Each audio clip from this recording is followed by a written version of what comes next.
Chem, how important is it to manage some of the footballers you bring over from Africa in terms of managing their expectations? For instance, if they experience an injury, for instance, how do you kind of manage that? And do you feel a sense of responsibility if they're not playing active football like they should be?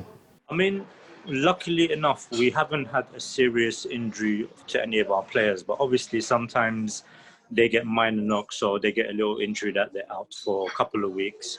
So it's very important for us to obviously mentor them, just to let them know, stuff like this happens in football. You just have to be strong, listen to your physios, listen to your coaches. And, once the time is right and when you are fully ready, the team will bring you back in. And, it's a big responsibility for us, especially when you're working with younger players, to mentor them and to let them know that mentally they have to be ready for any sort of troubles that they get into like this. If they're not being picked for 1 week and they're being picked the second week, they need to be ready, and not take anything personally if they're not getting picked for a couple of weeks, for example. Because, sometimes you got a squad of over 20 players and only 11 can play.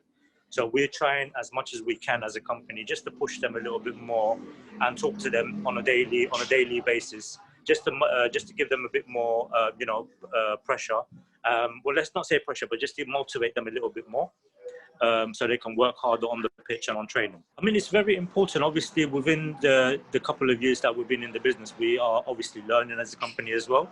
And one of the main things that we do is when we bring an African player into Europe for the first time, we make sure that we are with them for a couple of weeks so they can settle down, just so they can see a familiar face around the club.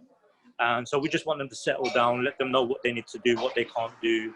And, after we travel and leave them alone in the countries, wherever they travel, we try to speak to them on a daily basis, just to make sure they're relaxed. Because obviously, sometimes, I had situations where players are coming from 30 degrees to minus 10 degrees in Scandinavia.